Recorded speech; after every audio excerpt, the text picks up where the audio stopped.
What is up, everybody? It is P2W Fantasy. I'm joined by Chris Robin, and we are going to talk week 1 of the NFL season.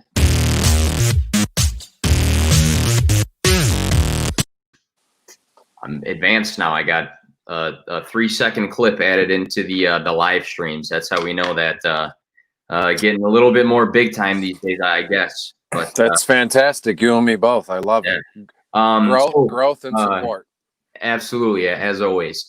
So here with at Detroit Beastie, we're going to be live together pretty much every Tuesday unless something weird happens or something pops up in our schedules. But the plan is go live with Chris on Tuesdays, and we'll put the this stream on the podcast so you guys can download it if you miss it. But Chris, how's it going, man?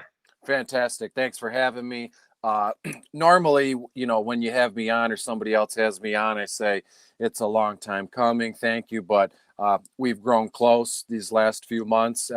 So I can't say it's a long time coming, but I do appreciate you reached out, we chatted, and we agreed that maybe it'd be cool if I came on with you every Tuesday during the season and discussed a wide array of things, being one of which being DFS each week on both FanDuel and DraftKings, and we go from there. Rankings, projections, the works, anything you need early on a Tuesday.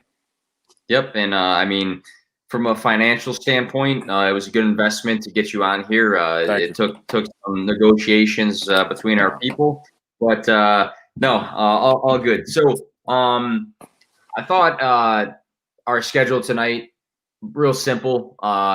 So many question marks with some running backs going into week 1. We're just going to touch on that briefly, go over some start and sits for each position. And then from there, we'll talk who we think is going to be the hot rookie following week 1, our favorite game, and then finish off with what time we have left. Chris talking about your bottom of the barrel article that you are going to be streaming out weekly, correct?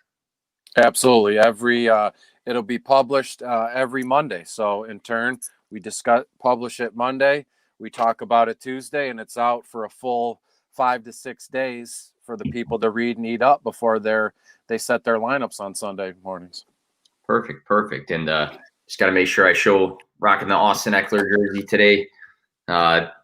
Had enough to choose from. Went with him. That's my hot take of the season. Austin Eckler RB2, but that's just going to be my hill until something goes downhill. But Chris, let's start off with some backfields going into week 1. Tons of question marks. We know Adrian Peterson, we could start there, is now a Detroit Lion. Yes. We know that we've seen various reports come out. Swift's a little banged up. Kerryon Johnson still rocking the knee brace.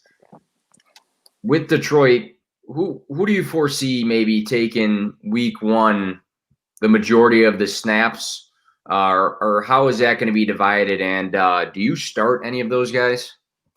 Well, here's my thing. So given this is a great topic, you sent me the schedule ahead of time, thankfully, so I could, get some notes down before we talked here this evening. Yeah. And every running back situation you sent me in terms of teams, it's crazy, but it's fun and easily discussed here. So week 1 with the Detroit Lions, as you've said, Swift is buried on the depth chart as it stands now. He missed some time. I'm sure anybody that's watching this or will watch this is privy to that kind of information. AP is there, but he's only been there. It'll be a week to the day when Sunday comes around. So I firmly believe Kerryon is going to get the large bulk of the work in that, not work, but he's going to get the most carries in that backfield on Sunday. He's been our running back for, this will be his 3rd season now, if I'm not mistaken. He's young. Again, there was a option or a chance that Swift could have got into those carries. Week 1 is not going to be one of those days because he missed, so much time. Had Swift not been a rookie, had Swift not been hurt, but that stuff happened. He is a rookie. He was injured. It's not threatening for the season, but you miss those reps. Adrian Peterson is a veteran, as we all know. He's a stud. He knows what he's doing. Him and Kerryon are going to, switch carries, but I firmly believe that Kerryon gets the most work in that backfield this week. Got some guys checking in. Our guy David and the Icon Fitness, big fan of that. I agree. I actually think I'm not a big Kerryon Johnson fan. Anthony from P2W and I used to get into debates about him, but I think this is going to be the biggest Kerryon week in my opinion, because I think Adrian Peterson, even though he's a vet, is still going to be eased into it a little bit, but I don't think he's a guy that like you have a major issue with giving the touches right away because he's been around the block about 15 times compared to some of these other guys, and he's the veteran there. I'm still convinced that DeAndre Swift's going to be a great play, but later on in the season, once he's healthy and good to go, and I actually think Adrian Peterson being signed to Detroit makes a lot of sense from a standpoint of you got Kerryon Johnson, who's like, what, 23, 24? 23. Yep, and DeAndre Swift, who's what, 21? Correct, yes. Yeah, so that's a good move for them, bringing in a veteran. I also, though, foresee this game against the Chicago Bears, even though some people are not high in the Bears, I see the Lions throwing the ball a lot and not really relying on the run too much. So, in my opinion, I would probably shy away from starting these guys unless you want to roll the dice on maybe Kerryon in the flex. Absolutely. Well said. You know, if they're going to throw a lot, you're going to want a big, strong guy in there to block. And it doesn't take a lot of time for a guy like AP to say, hey, get in there with some pass protection. So it's going to be odd, but it's going to be fun to see how week one pans out across the board, especially in this one. Yep. And we got a comment here. AP chasing stats, I believe. Oh, well, maybe he's going to be trying to bump his way in there a little bit earlier. Sounds good with Detroit. I think we're on the same page. Good luck to your Lions there. LA Rams. So one of the reports that came out said Malcolm Brown is the starter. Cam Akers obviously is the hot commodity for most drafts. He's the rookie. Darrell Henderson, I think, is banged up still, and I don't think he's going to be featured in this game. How do you foresee LA Rams? Week one, they're playing the Cowboys, correct? Yes, they're home against the Cowboys. So another interesting one. What I find great about week one here is we could talk about this till we're blue in the face in terms of backfields, and a large majority of us are going to look silly come Monday morning or a week from today when we rehash what we're saying right now in terms of who's going to get the carries and who's not going to get them. It's basically a roll of the dice here in LA when Dallas is in town. You have Cam Akers, the hot rookie commodity, as you put it, Malcolm Brown, and Darrell Henderson. I don't know. I mean, I've looked and I've read stats and I've read practice reports. I follow all the beat writers, and I've studied this until I've been blue in the face. My face was as blue as my shirt about an hour ago. That's not good. And there's still no definite thing, right? There's still no, this guy's getting carries, or we're going to split it 20, 20, and 20. However you want it, 33%, 33%, 30 equals 99.9999%, right? So sure. it's all a roll of the dice, you know, but in this case, it's week one. I've seen a lot of questions on social media. Well, you know what? I have Nick Chubb, but I don't know. Should I start Cam Akers? It's week one. Start your studs. You know, you're going to play who you drafted. If you drafted Cam Akers, I don't have his ADP off the top of my head, but I'm certain that Cam Akers was drafted ahead of Malcolm Brown, ahead of Darrell Henderson. So given the opportunity in terms of your roster configuration, if you own Cam Akers, you're going to start him, and you're going to start him with confidence because he's going to be the guy there long term. They drafted him. They let Gurley walk away. So Cam Akers is going to get a large majority of the work all season for that team. And I firmly believe Cam Akers will get the most targets and touches in week one in LA. Yeah, and I think I told you before we came on, crazy day at work.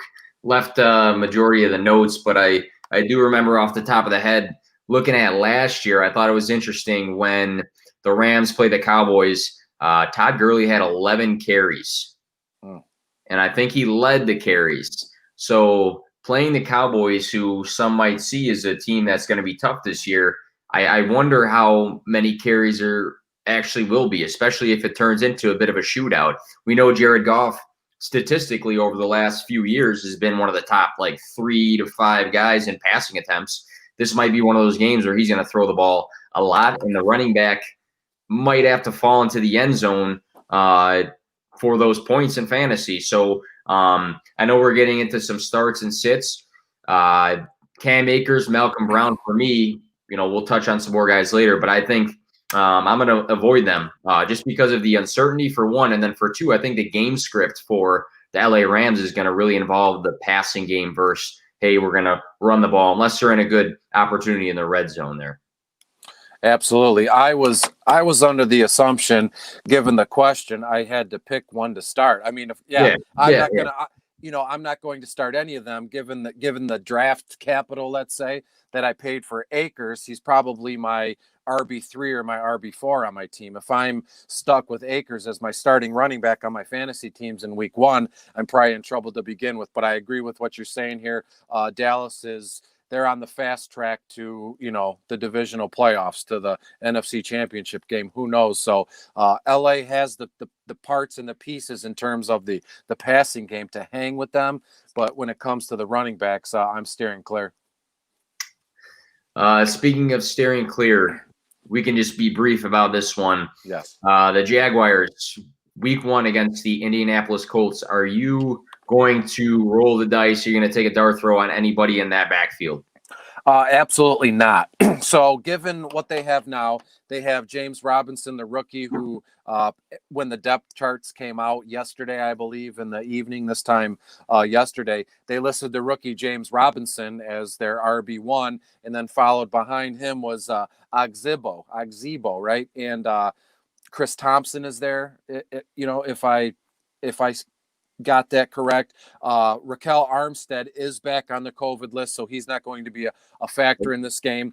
To answer your question, if I had to pick one guy from this whole wild backfield, it's going to be the rookie James Robinson, and only for one reason: because he's the rookie. They liked what he did. They have enough confidence in him to give him that, that you're the RB1, at least on the depth chart. So they're giving him something to feed his ego, let's say. And again, another backfield where one guy could get 5 touches, the next guy gets 6, and then, let's say James Robinson gets 12. So nobody's going to get a ton of work here, but because it's all going to be evenly distributed. But gun to my head, I'm going James Robinson, the rookie.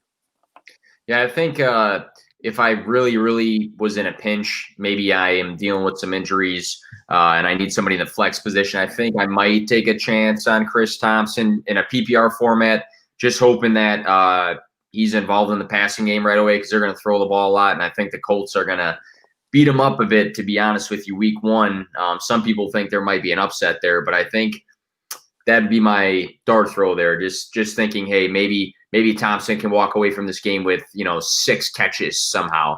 Other than that, yeah, I think on these other guys, I think you'd really be trying to be cute a little bit to start one of them in your running back position. Yeah, James Robinson or a Chris Thompson play. I know we'll get to the DFS at the end of it here, but they're both like minimum price, $4,500. I could see an instance where you put Chris Robinson in one of your running back spots, and then it allows you to stack elsewhere. But again, it's getting cute, and it's a major contrarian play, and we're talking like major tournaments where you're facing 25,000 other entries. So the last one I have here, Washington football team, making sure I say that right every time. They listed. Did you see who the starter was? Apparently, I did not. I think it was J.D. McKissick. Oh, J.D. McKissick, yeah. Yeah, so that's their on paper as of right now starter listed. I mean, these depth charts change before the weekends even come, but that's their projected starter right now.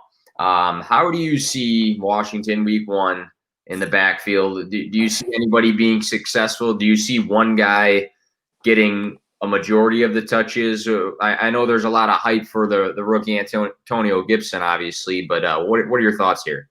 So this one, it doesn't confuse me. It doesn't baffle me. It just makes my head hurt, right? So you're in the same group of people in terms of the fantasy football community on social media, more importantly, Twitter.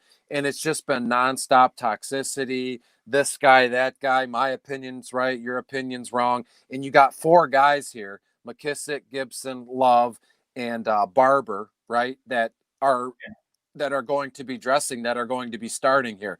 The smart money is on Antonio Gibson. People have fallen in love with him in a very short amount of time. We've all seen the wild trade questions and the waiver wire ads that are already going on social media. It's driving me crazy. If I had any hair, I'd probably pull it out. But I'm not starting a single guy from this backfield. For the sake of the question, if I had to choose, it would probably be Antonio Gibson, just for the simple fact I could say, hey, I have him after all the hype and all the talk on social media. I'm going to start him because it kind of be fun to watch him after I backed him up, the last few weeks here. Total fade for me in all formats across the board. JD McKissick was here in Detroit last season. He played well. He got some touches. He broke free for a 20-yard run, like a very exciting, I believe it was a 28-yard run, like down to the 5 or 6 yard line. Ford Field was nuts. The guy can play. They rewarded him on the depth chart, at least with the RB1, but it's a full fade for me in all formats with this backfield until we know how it shakes out. None of these guys there was no preseason. They've just been, fighting each other and running and tackling against each other. So I could see week one. I haven't seen anybody mention week one could be, although it counts for in the record books and the stats, a team like Washington could use week one to just give all these guys, one series on, one series off, one series on, and so forth, and so forth, just to see how it shakes out. Because when you have four guys like this, all guys can play. They're professional running backs. Who do you got? Yeah, it's interesting to see if Bryce Love is going to get some touches in there. He was a former Heisman finalist, runner up, and had a lot of expectations. I think his senior year he's banged up a little bit too, but I think the starter listed on the depth chart as of today, which again that's hearsay. I think he's going to get the least amount of touches. I think Antonio Gibson gets a lot because that's Rivera's guy. I mean, Rivera's throwing the CMC. Name next to him somehow. Yeah. And Bryce Love, I think, is a guy that can play football, has just been hurt for a while. So I think I really like what you said, because I was thinking the same thing. I can see them just throwing out random plays that suit Love and Gibson. And here's one for Peyton Barber, and just seeing how it plays out, because at the end of the day, they're not going to win the game on the run anyways. True. So everybody does it. QBs, running backs, wide receivers, tight end, in that order. We're going to have to look into some start and sits. And I know, some of us were in 15 different leagues, and we're pretty set on this guy's going to start for me every week, or this guy should be starting, against a good matchup, things like that. But start and sits are very important to some people who don't play in a lot of leagues and don't dive in deep. So looking into week one, we can start with quarterbacks. Who's a big-time start for you that you can see going into week one? Well, I've had no opinion about this guy throughout his career, but I've really fallen in love. It's like, when, let's say, you're in a long-term relationship and it's just ho-hum, and you move on to another relationship and it's new, it's shiny, there's no BS for the time being. And I'm talking about Cam Newton this week in New England, home. Miami comes into town, and New England is they're a 6.5 point favorite at home. Miami's coming in town. Miami has long been bottom of that division. New England's it hasn't been close for a lot of seasons. New England's gone on to win the Super Bowl how many times, right? And I don't think New England misses a beat, at least this week when Miami is in town. Cam Newton is their shiny new toy, as I've said, in bottom of the barrel. They're facing a Miami defense that is ranked 30th overall against the pass. So Cam Newton's been in town for not quite a long time, but enough time. Guy's got a smart football IQ. I think he roasts Miami at home this week. I like that pick a lot. I had a short list of guys and then just narrowed it down a bit. But I think this is a huge, statement game for Cam, like I'm back sort of thing. I mean, we all saw the hype videos. He's got a big chip on his shoulder. He's working out the Bible, music, and he's in the street jogging, doing things late night, talking to whoever's filming him. But I think this is a big statement. Hey, I'm on a new team. You guys forgot about me. I'm going to ball out. And I think he has a perfect opportunity in a game that is not going to challenge him as much as some of these other games will going in. So I like that a lot.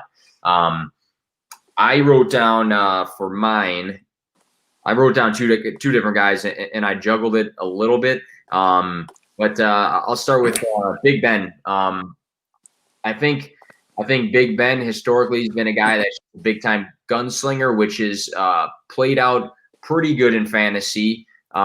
He's like almost like that Jameis Winston kind of player. Not that I'm going to compare him to him, but just the type of guy that's going to throw the ball and really not have any hesitations to go deep and go downfield. And I think against the Giants this weekend, having Juju's healthy, Deontay Johnson, a lot of people like a lot.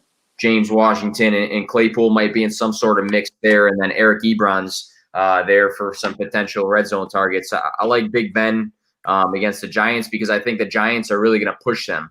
And when a team pushes them, we've seen an improved Giants over the past year. Maybe the record doesn't always show, but if this team's going to push them and Daniel Jones is going to have a little bit of a pushback in the passing game, I think we're going to see the Big Ben that we're used to, where he's going to be a gunslinger and have the weapons and the options to be successful week one. So I like Big Ben.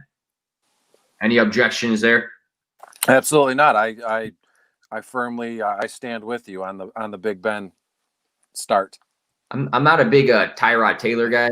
Haven't been in the past, but I kind of like. I'm not going to get too deep into it, but I kind of like him versus the Bengals a little bit too, because talking about Cam with the chip on his shoulder, I think Tyrod Taylor is going to be playing for the longevity of his season. So I think week one's going to be important to him with Justin Herbert standing creepily right behind his shoulder. So that's another interesting one. I wrote down. What about some sits? Some guys stand out to you that you would avoid this week, maybe due to the matchup or due to recent news, whatever the case could be. Yeah, the one guy that I think the most, and it's a shame, is Sam Darnold for the Jets this weekend. They're going to Buffalo on Sunday, and Buffalo is the 5th ranked overall defense as it stands now in terms of overall defense, running, passing. And I've been on the Sam Darnold. I've been on his team in his camp whole offseason. I think the kid takes a big step forward, and it's a tough task. First game of the year in Buffalo against a team like that who has playoff, dare I say, Super Bowl aspirations this year in the Bills. So Sam Darnold, it's going to be tough sledding for him. So I'm going to sit him. And I know you might ask yourself, well, that's not, he wasn't drafted high or wasn't a sexy pick, but he's a young kid that he's been in the conversation. If you're like me, I wait on quarterbacks in my seasonal fantasy football drafts, right? So if you've waited on quarterbacks like I do, Sam Darnold is that kind of area where I draft a quarterback, him or Tannehill, let's say. Mm-hmm. So Sam Darnold is a sit for me this week. I like his long-term aspirations. It's just a really tough task on Sunday in Buffalo. Yeah, no debate there. I'm another guy who is a little bit higher on Sam Darnold than some others, but I think that week one's going to be a little bit tough for him, especially missing some of his receiving core. I mean, Mims is still hurt. I think Perryman's a bit banged up. Not sure if he's going to be ready. So, I mean, you're really going to bank on him with Chris Herndon against the Bills defense that did excellent against tight ends this past season. That's a great defense. So I agree there. And we have no idea what the heck Gase is up to in terms of Frank Gore, Le'Veon Bell. We don't know what the heck this guy's going to do. People have been calling for his head already after saying Frank Gore looks fantastic and showing no love to Le'Veon Bell. So who knows what the heck is going on? It's, as I said moments ago, it's week one. We really have no idea. Yeah. I I wrote down two guys, going to both briefly here, but the first one I did was Baker Mayfield against the Ravens, which I'll probably get a lot of pushback for that, but for a guy who struggled a bit last year, I think this season he has a lot in his favor in terms of what's shaped around him. I think they slightly improved their offensive line, and you can contribute some things to Freddie Kitchens. I won't, but some people do. But for a guy that went 22 touchdowns, 21 interceptions, so kind of flip of the coin last year, QB 20, to play a Ravens defense that I think could be the number one defense this year. And also Lamar Jackson in a run-heavy team that's going to be on the field a lot. I think it might be one of those Baker weeks where he struggles a bit. I mean, say what you want about maybe OBJ's at 100%. They got Austin Hooper, Kareem Hunt, Nick Chubb, 1-2 punch on the field. But I think facing maybe the best defense, maybe a top 3 defense, and then a team that's going to be on the field running the ball and milking the clock and scoring a lot of points, I think it's not going to be in Baker Mayfield's favor for me this week. I'm 100% with you.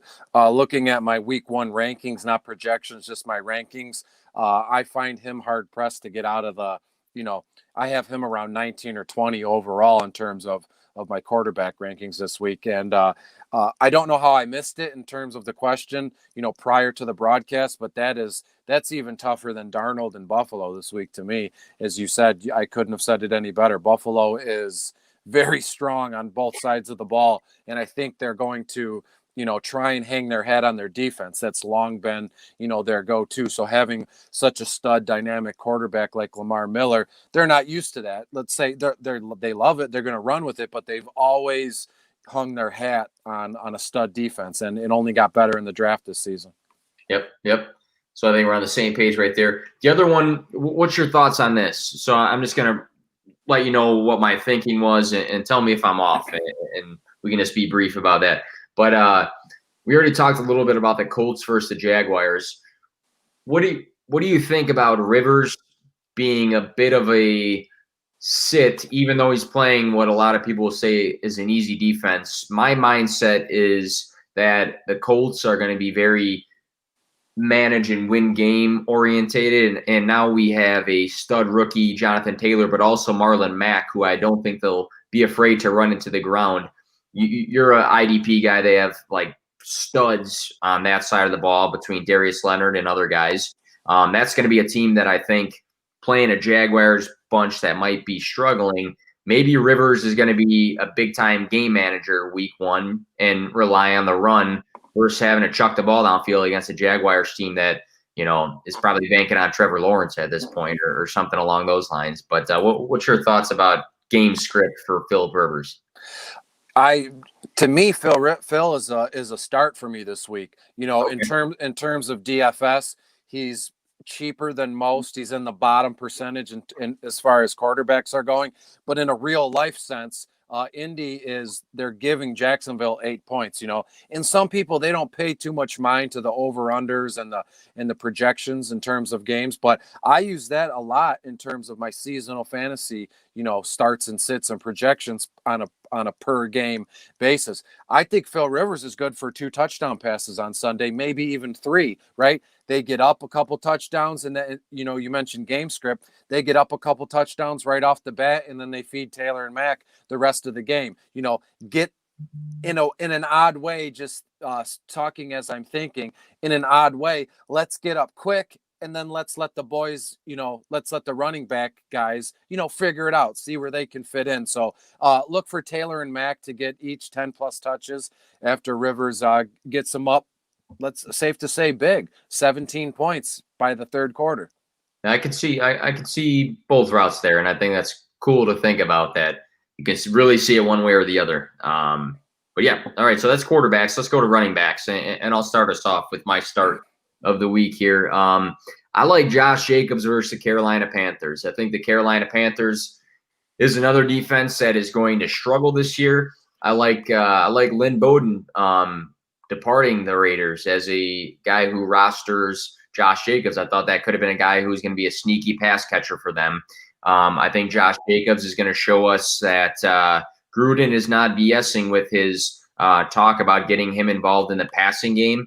And I think Jacobs year 2 is going to be very, very good starting week 1 against this Panthers defense. So I'm big on Jacobs as a big time start. I love Austin Eckler this week. That's my number one guy. Nice jersey. I think he's going to go absolutely wild in Cincinnati this week. Looking at my notes, Cincinnati is ranked 23rd overall against the run. As you know, there's only 32 teams in the NFL, so at 23, that's pretty low for that, right? So as you said, Tyrod comes in with a chip on his shoulder, trying to prove a point. I've found no in between on social media in terms of I love Austin Eckler, I don't want anything to do with him. There's no, well, he can be. No, it's either I'm all in on him or I don't want to draft him. He's going to prove to us week 1 why we shouldn't have faded him, why we should have drafted him, why we should have sent offers for him. So Austin Eckler, I'm all in on this week in Cincinnati. And I have no objections there, especially with the bold takes I've been writing on regarding Austin Eckler. So sit. I'm going off of something you said already. That's what I had wrote down, so I'm rolling with it. But Le'Veon Bell, big time to me, is going to be a sit. Not just because the Bills, again, we talked about the Bills defense are going to be great, but as you noted before, Frank Gore sounds like the shiny object to Adam Gase for whatever reason. It's like when you go to the shed or something like that, your parents' house, and you're digging something out, and you find like your old scooter and it's still nice and shiny, even though it's like 30 years old, and you just ride it, and that's not what I think Adam Gase sounds like he's rolling with right now. And that's the most, off the top of my head metaphor I can even think of. But Lev Bell, I don't know what to think about him going into this week 1, and nothing sounds good. I saw one good camp video of him lining up as like a wide receiver. That's about it. He's tweeting stuff and he's not super happy. So that's a big sit for me. I love Le'Veon Bell, right? He played at Michigan State. I'm not a Michigan State guy, but I got to see him a lot during his college career here in Michigan, in Ann Arbor. And then he went to Pittsburgh and he was fantastic. That stop, just dead stop behind your offensive lineman, the patience, it's all there. And it's baffling to me how you can pay a guy like this or bring in a talent like Le'Veon Bell, and then you let your dummy coach just, talk this way. Maybe it's a long con. Gase and that organization has been playing us all season. In week 1, he's going to get 30 touches and he's going to shove it down their throats. I don't know, but until proven otherwise, I'm with you. I'm going to sit Le'Veon Bell. Who's your sit? Kenyon Drake in Arizona. The Cardinals, they're going to San Francisco on Sunday. San Francisco's defense is top notch. They're ranked third overall in terms of the run. And Drake is going to have a tough job ahead of him. And I could let go or ignore some of this stuff, some of the stats and everything, but I've been big on Kenyon Drake all season, but week 1 is not the time. And you might say, well, you're contradicting yourself. You drafted him. And well, if you drafted him, you probably have him as your RB1 or RB2, more importantly. So you're going to want to start him. I'm just saying, temper your expectations here in San Francisco, right? He came from Miami. He had a solid, more than solid 8-game stretch last season for Arizona. They paid him. He's their guy. But week 1 in San Francisco is, correct me if I'm wrong, it's doesn't bode well for his projections there. Yep, especially with not really knowing where he's at, in terms of being 100%, being 90%. Is he 80% right now? The walking boot blew up Twitter for 2 hours or whatever the case is, but 49ers defense, no joke either.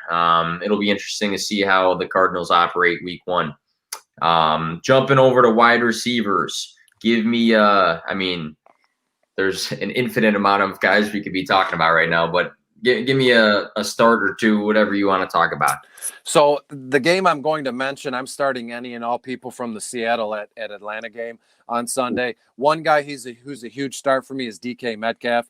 Sophomore season. He's coming in after scoring he had a ton of touchdowns last season as a rookie. Everybody's always talking about Tyler Lockett. Everybody's on Tyler Lockett, but I firmly believe that DK pulls ahead very early in the season to be that alpha, that wide receiver one in Seattle. So Atlanta, they're 17th ranked. Their defense is 17th overall ranked against the pass. I have the over-under in this game is almost 50 points. So you're looking at 25 points on each end. Plenty of points to go around, both on the ground and in the air. So DK Metcalf is, without a shadow of a doubt, a huge start for me this week. I have no objections to that either. And a lot of people say he's going to be their wide receiver one. Some people think that it's going to be Tyler Lockett, but we have a question about it right now. Does Seattle throw the ball enough for DK to be a consistent starter week in and week out? Well, Detroit Dave, thank you for the question, guy. And does Seattle throw the ball just enough? This could be your neighbor right here, man. Yeah, he's great. He's from the city. We've talked before. I've been on his broadcast once or twice. Cool. We have each other's back in terms of other trolls and things of that nature. So I'm glad he's here. I didn't know he was here. So to answer your question, Detroit Dave, does Seattle throw the ball enough? Well, yes and no. They do exactly what they need, and their game script is always perfectly planned. Pete Carroll is one of the better coaches in the NFL, if not, top 20, top 50 coach of all time. They have Carson Wentz, Carlos Hyde is backing them up, Lockett, Metcalf, and we know Russell Wilson likes to throw to the tight end. Who do they have now? They have Greg Olsen and Will Dissly. I don't think either one of them are like a huge factor in week one. As I've said, week one is going to be strange for all teams trying to work out what they want to do, their player personnel, things of that nature. But there's certain guys on teams across the board that need to be fed, that need the ball, and DK is one of those guys. I don't think Russell Wilson hesitates to get DK a deep ball 2, maybe 3 times in this one, but what's the harm in DK getting a couple 10, 15-yard, 20-yard out routes, like 3 or 4 of them in a game? So I could see a case where DK 100 yards and a touchdown week one right off the bat, and it's going to make all these Tyler Lockett people look pretty silly. I know it's only week one, so you can't really take a victory lap, as people on social media call it. But again, I'm holding firm on my stance that DK Lockett will make himself known as that alpha wide receiver one in Seattle fairly soon this season. Talked about the Cowboys-Rams game potentially being a big shootout earlier.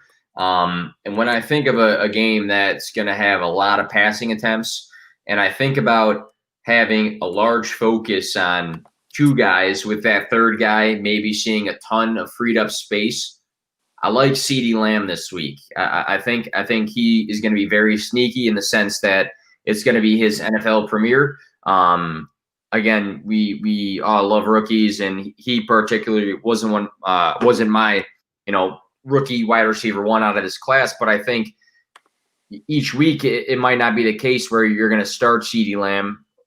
Maybe it is, but I think against the Rams, if Dak Prescott's got to throw the ball 30 times or something like that because it's a high-scoring game, I think most of the attention is going to be on Amari Cooper and Michael Gallup, which is going to free up a lot of field space for CeeDee Lamb, and I think he could sneak in and maybe have a 2-touchdown game or something like that. So I like CeeDee Lamb, even though I was looking earlier on my ESPN app, and I'm on like Yahoo and Sleeper and all that other stuff, but CeeDee's projected like 9 or something like that, and I can definitely see him booming this week as far as his output goes.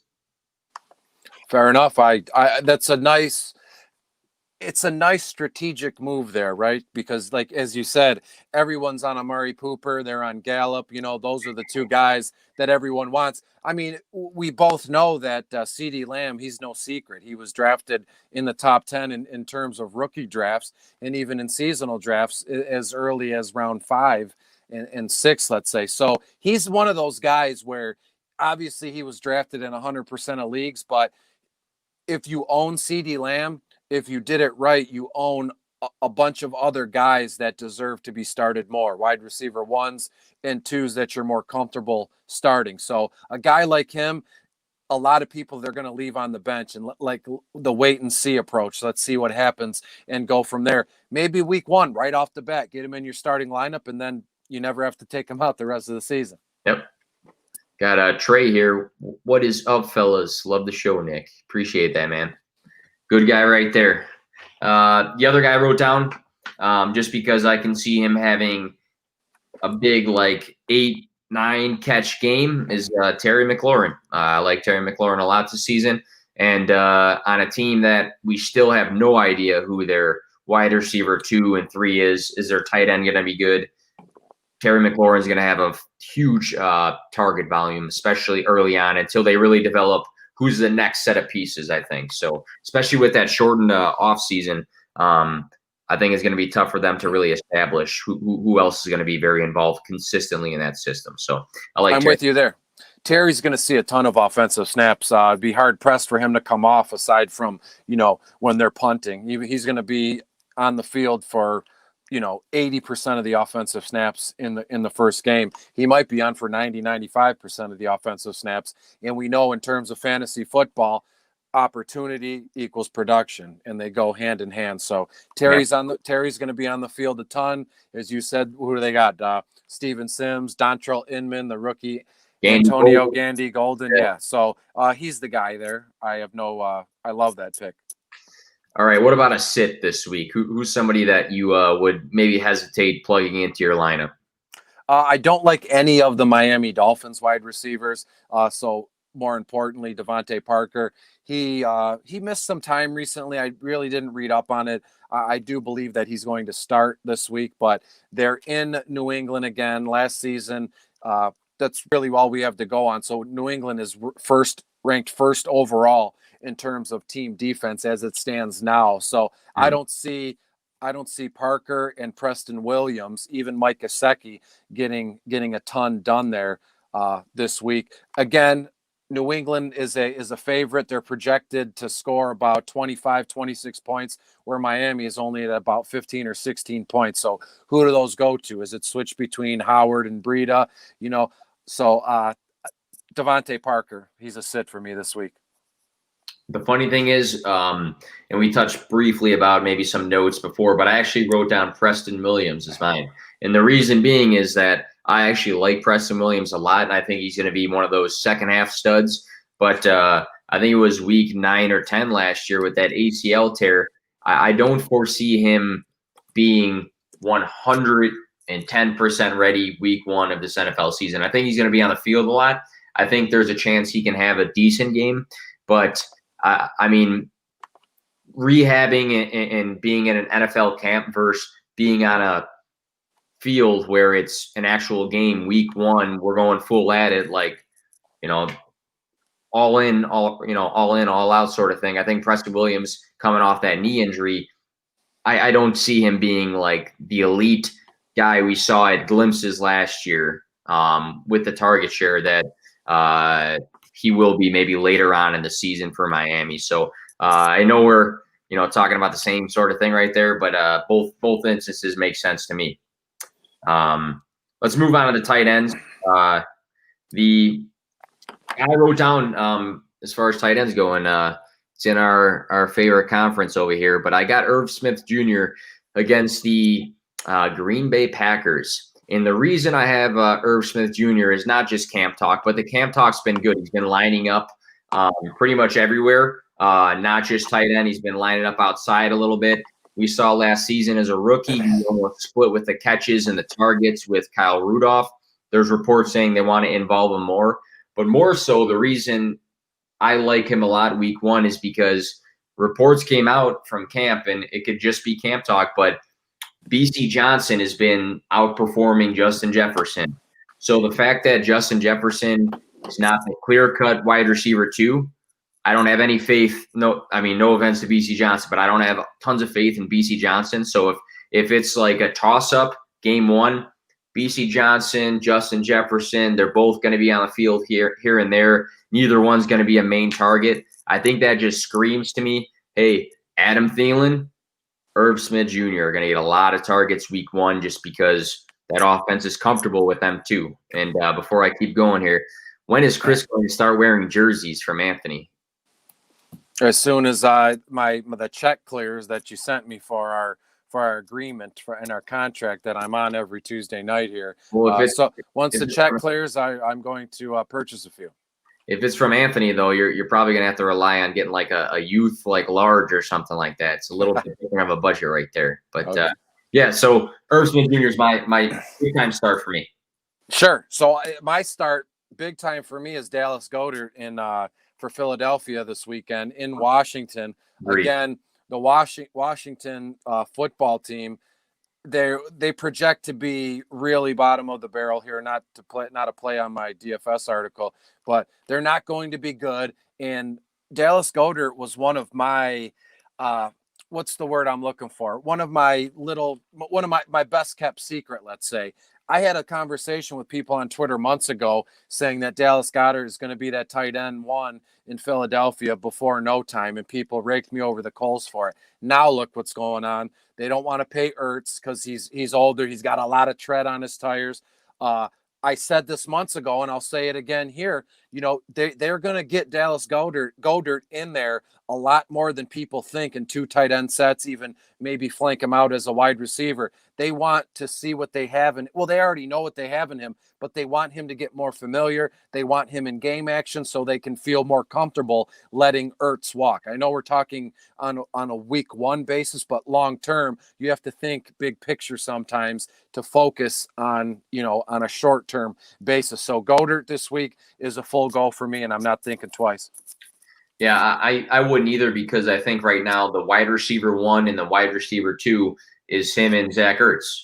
And then the wide receiver 3 is Deshaun Jackson. And I made a joke of that earlier on Twitter because that's really what they're lining up and looking at. So no argument there for me. My big avoid this week is going to be Darren Fells, tight end for the Texans, because last year he had some games where he had 2 targets and 2 touchdowns, or one target and 1 touchdown, and he had some okay weeks. The target volume and the receptions are not high. We've heard, reports of Atkins might be involved, and some people want to, go with Cahill Waring, the younger guy over there, even though Fells just got an extension. I don't think he's part of the plan as far as target share. I think if it's Cooks and Fuller healthy, especially week 1, we're banking on them both being healthy week 1. If them two are healthy and Randall Cobb, I don't see Fells having any sort of role there. And we got a comment. I think what you said earlier, Von Miller out for the season. It's off topic, but yeah, that's actually huge news. But yeah, who would you say is your avoid tight end?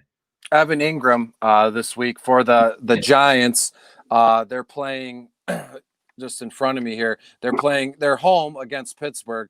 Pittsburgh has one of my most favorite defenses going, in terms of their individual defensive players there. But Ingram is another guy who I want to see do anything before I give my stamp of approval, if my stamp of approval means anything, right? But Evan Ingram he's a good tight end. He's shown, flashes of being a stud, but he can never put it together because he's always getting derailed by injuries. So week 1, let's see what he's about.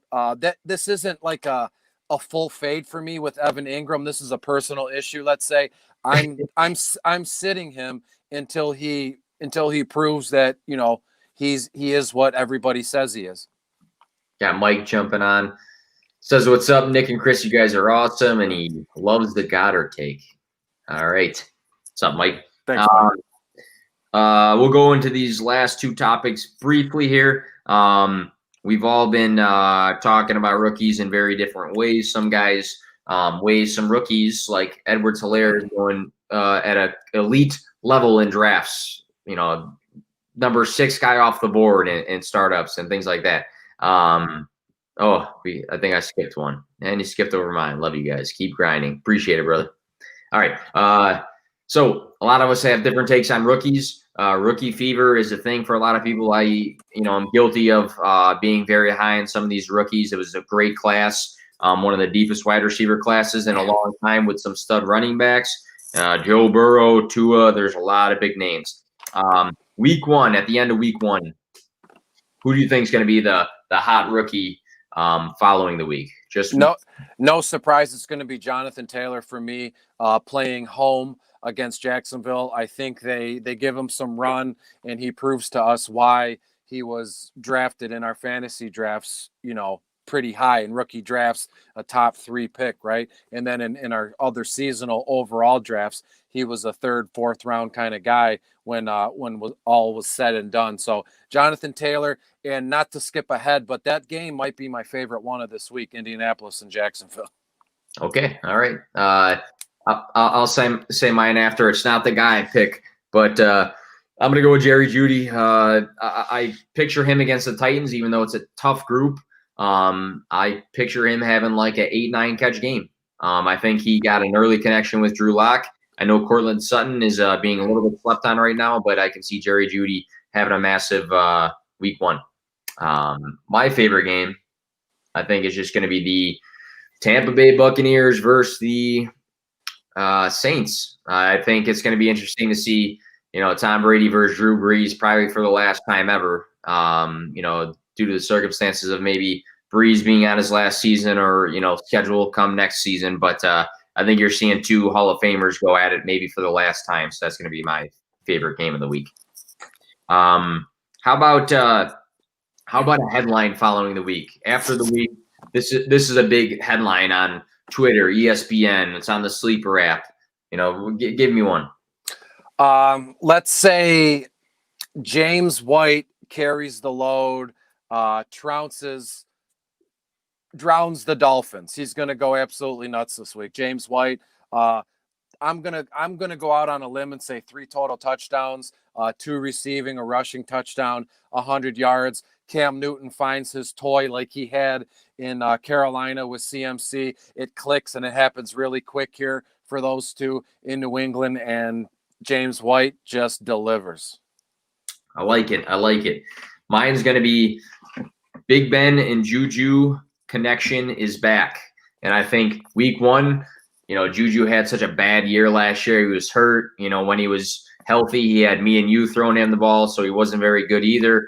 Big Ben was out for pretty much the season after, I think, the first game. So I think week 1, with all these doubts about Juju Smith-Schuster, Big Ben, is he washed up? Is he able to throw like he used to? I think they say Big Ben and Juju to come back. Something along those lines, big week 1. We'll take a quick question here. I got Devontae Parker on my bench for week 1, just came on an injury and facing Gilmore. Debating starting Antonio Gibson over him in flex, non-PPR. Would you do it, Chris? Absolutely, yes. Okay, all right. I don't have too much of an opposition to that right there. I mean, let me just say this real quick there. I have no statistical analysis in front of me, but the Gibson hype train has been crazy. Why are you going to leave him on the bench week 1? What we're doing here is try to have fun. We're talking, we're interacting with each other. You got Antonio Gibson, start him. If you're that down and out about Parker, which I am because of the matchup, I'm rolling with Gibson, and I'm not thinking twice. All right, yeah. And you'd hate to see all like the highlights and everybody saying, "I told you so, I told you so," for you to bench the guy. Yeah, I don't have any. Yeah, I agree. So, getting close to the hour mark here, so I wanted to make sure, Chris, take the mic, talk us about some DFS. So we don't talk particularly like a ton about it, but it kind of does go hand in hand with fantasy, because you're talking about guys that perform well, and you can relate like a price tag to maybe an ADP or something like that. So fantasy football and like DFS go hand in hand, in my opinion. So talk us through what you work on, what you put out every week, and who's some names on there.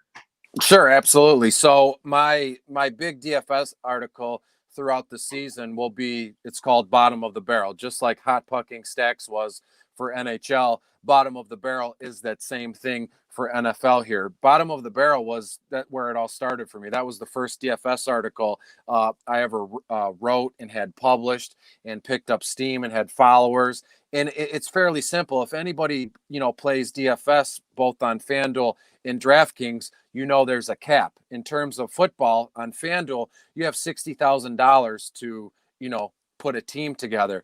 And for the sake of the argument, if you look at it, Patrick Mahomes is $9,500. So you can put him at quarterback, but then it cuts into your money. Christian McCaffrey is an even $10,000. So it'd be nice to have a roster of Patrick Mahomes, Michael Thomas, Christian McCaffrey, but you cannot enter that lineup because of the cap. That's the genius of what FanDuel and DraftKings are doing. So everybody's always talking about who to start. I want Christian McCaffrey. I want Saquon Barkley. What about those cheap, low-owned guys that you have to get in there that are going to help your lineup pop? A running back who's, $4,500, like Boston Scott is this week against Washington. He's $4,900. You can stack Boston Scott with McCaffrey and get Patrick Mahomes in there, because if you look at the winning lineups in the big tournaments that win you big cash, they have those studs. Everybody in the world knows who to start in terms of the good football players. It's those low-owned guys, those cheap guys to fit in with your studs. So read bottom of the barrel. Let me do the work. Let me help, get those low-owned guys for you. And as I've said, it's going to be out and published Sunday night, early Monday, and you'll have all week to read it, to dissect it, to print it, give to your friends. And the kicker, I always do a sample lineup at the end of the article. One for FanDuel, one for DraftKings. And I will update as the week goes through. And then I will give everybody a free line Sunday morning when everybody's going nuts trying to figure out who to play, what kind, come follow me on Twitter at Detroit Beastie. Let me do some of the hard lifting for you, and let's have a nice, good, prosperous football season together. Do you demand any sort of cut if anybody hits big on these plays? Absolutely not. That would be weird. That would my integrity and my dignity would be out the window. I love writing just as much as you love winning money. So I'm writing and loving it. You're winning money and loving it. We can form one happy union. Perfect. I was just checking about that one right there. Cool. So we have our first game Thursday. Then we got games rolling into Sunday. I think we've all been waiting what feels like 2-3 years for football again, in a world that we had no sports for a little bit. So very excited about the weekend. First, you just said it like 42 seconds ago, but make sure you tell us where we can follow you, find you, what sort of stuff you got going on. I know you're super active on Twitter. I'm going to post this to the podcast where they can't see our pretty faces, so I want to make sure that they can hear it at least. Sure. Yeah, on Twitter at Detroit Beastie. All my DFS content and things of that nature exclusively on dfscheatsheet.com. And my rankings, my seasonal rankings, and my rankings week to week, you can now find them on Fantasy Pros. Great. That's awesome. That's big time right there. So you got some expectations now to you though, because I post some rankings on the P2W website, and that compared to posting them on Fantasy Pros, that's two different sets of expectations. So best of luck with that. I can't wait. I'm up for the challenge. I know we're all friends and everything, but I'd really like to bury some of these analysts in terms of, overall seasonal rankings. Yeah. Sounds good. Well, Chris, thanks again for coming on. We're going to be doing this every week. This will be posted on Wednesdays for, iTunes and all that good stuff. But that was a good session there. Going into week 1, we're both very excited. This is Nick from P2W Fantasy. Wishing everybody a good first week with your matchups. So just going to be logging off right there. See you guys.